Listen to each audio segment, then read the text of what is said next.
If you're looking at these reactions as patterns, the opposite of synthesis would be a decomposition reaction. So to decompose means to fall apart or to rot, if you want to think about it in terms of biology. So in a decomposition reaction, you're going to be able to recognize it because it will have one single reactant that is going to decompose into two or more elements or compounds. Your decomposition reactions, just like your synthesis reactions, do not happen in solution.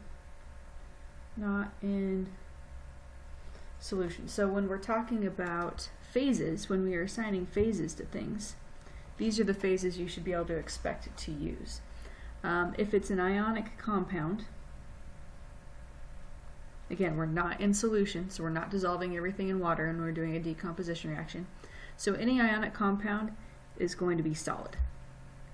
Okay, just right off the bat. Water, obviously, is going to be liquid. Okay, diatomics, we're just going to assume are always gases. Okay, if you ever decompose an ionic compound and you form a molecular compound, we're going to assume that those are gases. And then acids, I told you this before, acids are always going to be aqueous. Okay, so you can refer to that when you are assigning phases.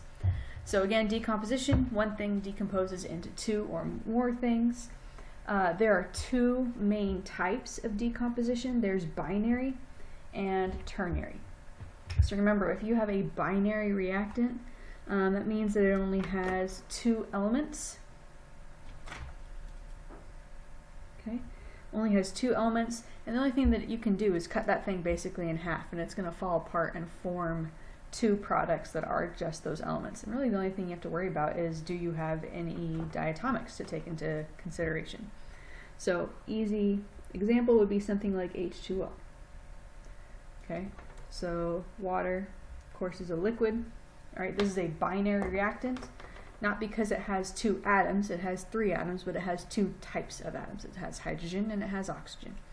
So the only thing that this can do is break apart into those elements. So we're going to form, and again, remember your diatomics, we're going to form H2 and O2, which will of course both be gases.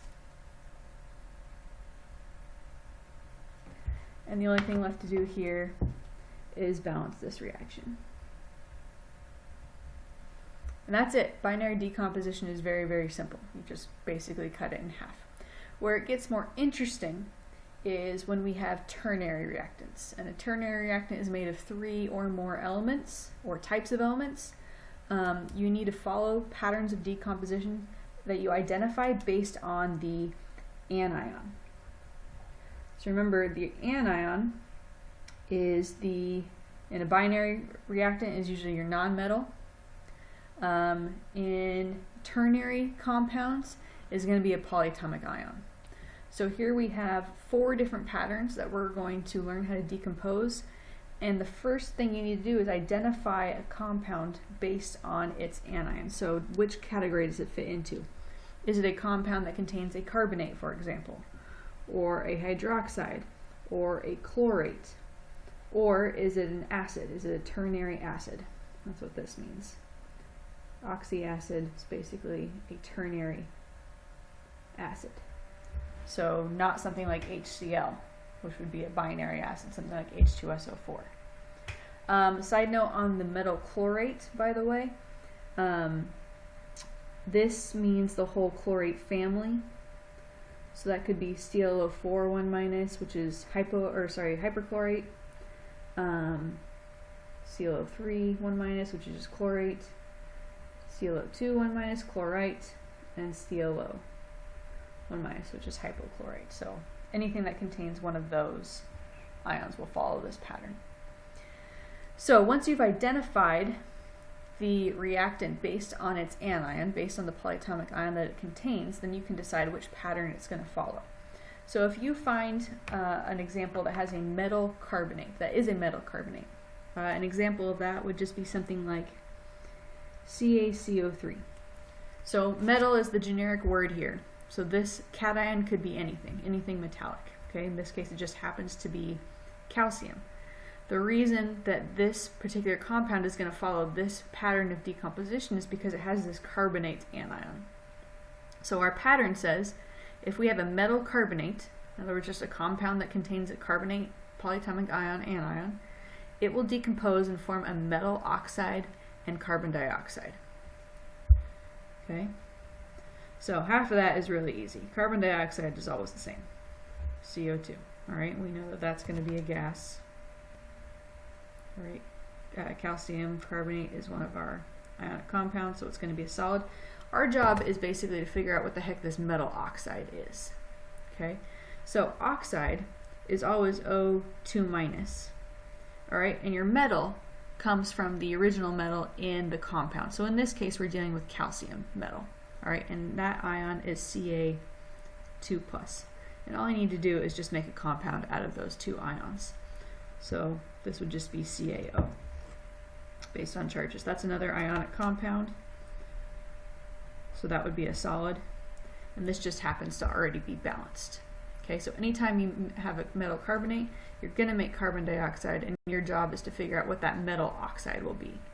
The only thing that's going to change is what the metal is, and then the ratio potentially of the cation and the anion based on the charges. And then you might have to balance the reaction. Okay. If instead you have a compound that contains a hydroxide, for instance, NaOH, all right, sodium hydroxide. Okay. Hydroxides decompose slightly differently, right? They can't form carbon dioxide like metal carbonates because if you look here, there's no carbon in this compound, so that would not make sense. However, we have hydrogen, which is going to allow us to make water. Okay, so metal hydroxides always decompose and form a metal oxide. Hopefully that looks a little familiar, but of course it's going to be different because we're dealing with a different metal. Instead of carbon dioxide, this time we're making water. So there's my water. Water is always liquid, just going to get that out of the way. Metal oxide, okay. Oxide always O2 minus is that ion. The metal that I'm dealing with this time is sodium, which is Na1 plus. So that would be Na2O, another ionic compound, so we'll make that a solid as well. Okay. Only thing left to do here is to balance this reaction, which just requires doubling the amount of reactant.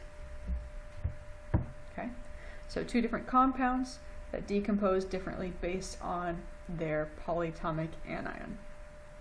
Okay, here's one containing chlorates, or any of the chlorate family. So let's just do lithium chlorate, LiClO3. Okay, so metal chlorates, when they decompose, form metal chlorides and oxygen. Okay, so chloride is Cl1 minus. The metal from this compound is Li1 plus. So that's just going to be lithium chloride, LiCl. Both of these are going to be in the solid phase.